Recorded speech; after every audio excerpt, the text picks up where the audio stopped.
Jasmine McDonald. Welcome back to my YouTube channel. If you're new here, I post ballet and fitness related videos every single Tuesday, Thursday, and now Sunday. And if you're also new here, you may as well hit subscribe. Today's video, I'm going to share with you guys my personal favorite technique tips for pirouettes because I asked on my Instagram what you guys want to see and I got an overwhelming number of responses saying that you guys want technique tips for pirouettes. I know that's one of the things that dancers always want to improve. We always want to do more pirouettes, land them more clean, make them nicer looking, and overall just make the whole technique aspect of our turns cleaner and better. As always, why don't we just get straight into it? Very first thing I'm going to say about pirouettes is that you want to make sure that you warm up your core beforehand. So I would suggest doing a plank for 2 minutes or a minute, however long you can personally hold it. Really warm up your core muscles if you're in a rush. If you're not in a rush, try to do an actual core plan, which I have lots of videos in my YouTube channel. I'll put one in the description down below as well as the cards up here in reference to strengthening your core for ballet, because it's very different than strengthening your core if you're an athlete of another sport,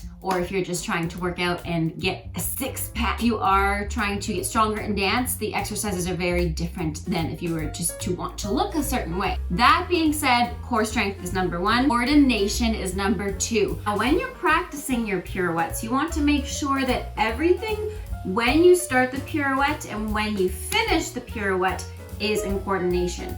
And I'm gonna break it down. When you first start the pirouette in fourth position, fifth position, second position, wherever you're starting, you wanna make sure that you are in the almost depth of your plie.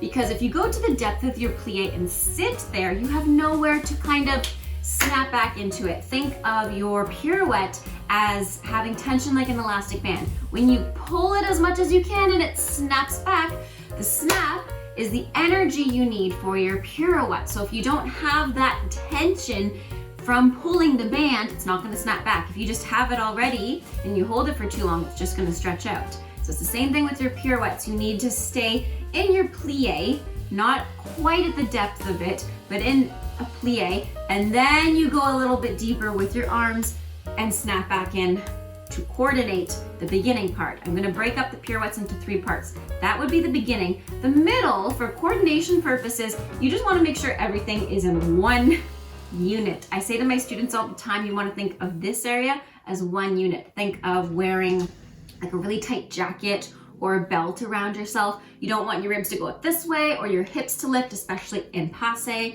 You want everything to be in unison from your shoulders to your hips. So you want those to be spotting, you want your head to be spotting, you want that to be together, and you want to be able to hold your passe really high. The higher it is, the easier it is to get around your pirouettes more often. It's like figure skaters, you see them holding their arms and their legs really, really tight in the air when they do axels. For dancers, it's a lot easier either if we have our leg lower, like our cul de pied lower, or if we have it really high in the middle, it's just kind of sailing around. Not to mention Alice Secon's pirouettes or grand pirouettes, which we're not talking about today. We're just specifically talking about the basic pirouette in ballet. That's part 2. The third part that I would break up pirouettes in coordination would be the end. You want to finish in coordination as well as start. Just like you started, you want to finish in coordination. So when you get around to your first or second pirouette, or however many you're doing, you want to lift up higher in your retire, high or passe, higher in your demi-pointe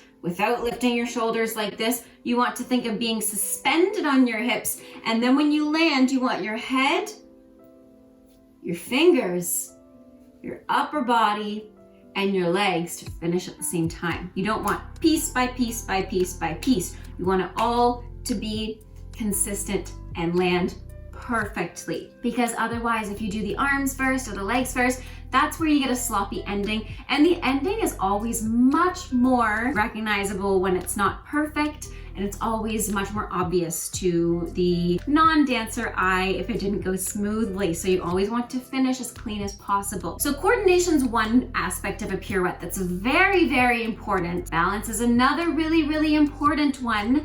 And this is a good way to test your balance, which I recommend to my students. Don't lower down in your pirouette. I know I just talked about coordination, but if you feel like you're never landing in the same spot, or you're doing a pirouette from fifth to fifth and you have to adjust your feet, stay up and see where your body falls to. It's It's a very good practice for pas de deux and partnering work as well, because when you're standing in a paseo or retire with your partner, you have to keep that position no matter where he or she is holding you. Now, when you're doing pirouettes by yourself as well, it's really important to know where your body tends to go. For me personally, I tend to head back, and I think 90% of dancers tend to land backwards. Not many of us land forwards. We always land backwards, especially when we're on stage. We get intimidated by the lights, the music, the distractions, and we tend to do this with our head and our neck. We tend to lose our core and then land backwards, and it's not clean in the end. So really practice and find out where you tend to land and try to be aware of that. It takes practice. It's not going to be fixed over one dance class. It is going to take consistency, and that's another key aspect of practicing your pirouettes, consistency. Now, pirouettes are very tricky, I find, and they're very nuanced because a lot of the time you can whip out 5 pirouettes. I've done, my record personally was 6 on pointe in my pointe shoes, and that was one time. It was a fluke. I don't know how it happened. I think a lot of dancers feel this, that you just kind of get stuck. And it's just kind of a lucky thing, but don't rely on that. If you do 6 pirouettes one day, it's not like, oh, I'm done, I did 6, let's go home.